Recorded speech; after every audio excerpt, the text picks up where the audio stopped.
Bonjour à tous. L'armée américaine chercherait-elle un moyen de contrôler le climat? C'est la question qu'on se pose aujourd'hui dans e-reportage. Contrôler le climat en déclenchant par exemple des cyclones ou en provoquant des sécheresses. L'idée paraît farfelue et pourtant, en plein Alaska, l'armée américaine développe depuis plusieurs années un programme de recherche scientifique et militaire sur l'ionosphère. Alors fantasme ou réalité, voici l'enquête d'Audrey Avram sur un récit d'Adrien Pinon. Et si un jour nous pouvions contrôler le climat? Nous sommes en Alaska, au milieu des glaces. Derrière ces grilles, sur plus de 20 hectares, se trouve une base de l'armée américaine. De loin, on distingue une forêt d'antennes de plus de 20 mètres de haut. Il y en a plus de 80.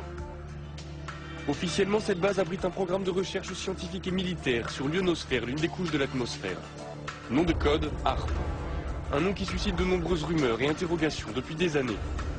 On pense généralement que les Américains y étudient le contrôle des communications, voire des phénomènes climatiques. Nick Begich est chercheur. Cela fait 15 ans qu'il tente d'en savoir plus sur les expériences menées au cœur de l'Alaska. Après plusieurs années d'enquête, il est arrivé à rentrer en contact avec l'un des concepteurs du projet HAARP, le physicien Bernard Island, qui veut lui donner accès à des données confidentielles.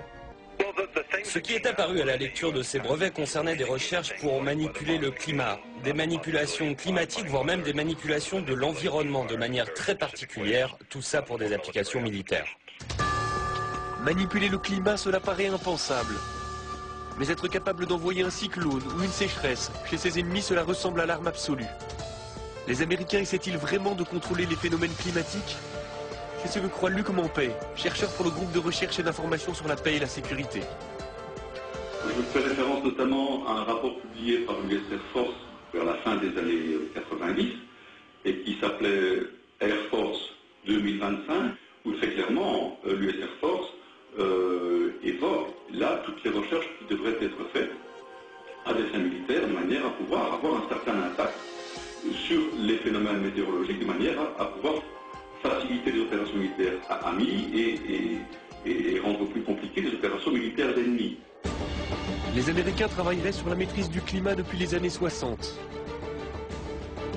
Il y a des premiers essais qui ont été faits au moment de la guerre du Vietnam, où là, effectivement, on a, par des procédés physico-chimiques, essayé de provoquer des intempéries, des averses extrêmement fortes. En 1967, en pleine guerre du Vietnam, les Américains se livrent à une expérience étonnante. Ils déversent une substance chimique au-dessus des nuages. Le but, faire en sorte que les pluies torrentielles de la mousson se propagent au Nord-Vietnam, jusqu'aux bases de leurs adversaires. Le plus étonnant, c'est que cela a marché. Alors HAARP pourrait-il être la suite de ces premiers essais?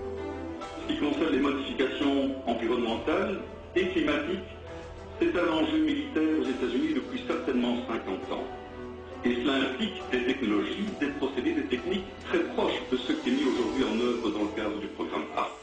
HAARP suscite l'inquiétude, au point qu'en 1997, le Parlement européen met sur pied une commission d'enquête sur la possibilité de manipuler le climat à des fins militaires. Très vite, les parlementaires font des découvertes alarmantes.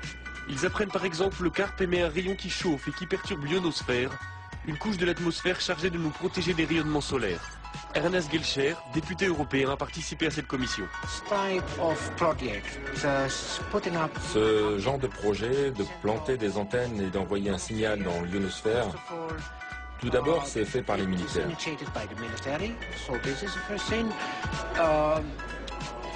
Ils ne savent même pas quel impact ces expériences pourraient avoir. Je pense que derrière tout ça, il y a des objectifs militaires qui pourraient être un peu plus ambitieux, un peu plus vastes que ceux qu'ils veulent bien admettre en public. Très vite, les travaux de la commission se heurtent au refus américain de s'exprimer sur HAARP. À l'époque, le président de la commission est un parlementaire britannique, il s'appelle Tom Spencer. Convaincu du danger que le projet pourrait représenter, il essaie d'obtenir des précisions de la part des responsables américains, mais sans succès. Nous n'avons eu absolument aucun contact avec les Américains. Ils ne sont jamais venus. Pendant les auditions, Tom Spencer lui-même leur a dit qu'ils seraient les bienvenus au Parlement européen. Pour rencontrer les députés européens, ils n'ont jamais répondu.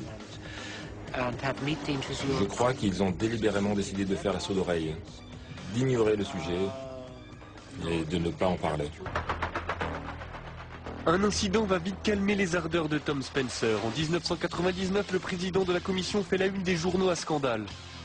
Il a été interpellé par la douane à l'aéroport de Londres. En fouillant sa valise, les douaniers ont découvert une vidéo pornographique gay et quelques grammes de cannabis. La carrière politique du député est brisée, la commission déstabilisée.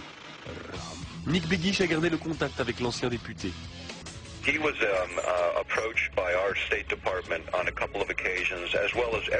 Il a été approché par les autorités américaines plusieurs fois, comme tous les membres du comité. On lui a demandé de ne pas organiser ses auditions. Il a refusé et même accéléré la procédure. Il a essayé de parler avec les Américains, il a essayé de parler avec l'OTAN. Un jour, il a même appelé Al Gore devant moi. Ils étaient amis depuis des années et Al Gore a refusé de le prendre au téléphone de la Maison Blanche. Il était vice-président à l'époque. Ce qui s'est passé, c'est que tout le monde a dit à Spencer de rester en dehors de tout ça et il ne l'a pas fait. C'est regrettable car nous avons perdu un champion sur ce problème. Après la mise sur la touche de Tom Spencer, les investigations de la commission d'enquête cessent. Cela n'empêche pas de nombreux chercheurs de continuer à se poser des questions sur les expériences menées par l'armée américaine en Alaska. C'est le cas du physicien Jean-Jacques Berthelier. Son laboratoire est en contact direct avec Demeter, un satellite doté de nombreux instruments de mesure qui passe régulièrement au-dessus de la base américaine. Lorsqu'on passe au-dessus de Harpe, on voit quelque chose qui n'a pas l'air, pour un profane, n'est pas très étonnant, mais on voit ici un signal à 1 méga, à peu près un petit peu plus de 1 méga, qui est une émission dont on sait que c'est émis par Harpe. Donc, vous voyez bien que dans le milieu naturel, il n'y a pas ce genre d'émission. Et ce qu'on voit surtout qui est intriguant, c'est le fait qu'on a une baisse d'un facteur 2 ou 3 de la densité et une augmentation assez sensible de la température. Ce qui montre que Harpe arrive à modifier quand même assez profondément l'ionosphère. Ainsi, le projet Harpe fonctionne et son rayon peut modifier l'ionosphère. Mais il n'y a pas de preuve formelle que l'objectif est de pouvoir manipuler le climat à des fins militaires. Pourtant, le docteur Begich est persuadé que l'armée américaine possède une arme d'une puissance sans précédent. On va continuer à parler de ce projet pour sensibiliser le public et pour convaincre les politiques de prendre les choses en main. Pour nos libertés, pour nos vies privées, personne ne peut l'ignorer.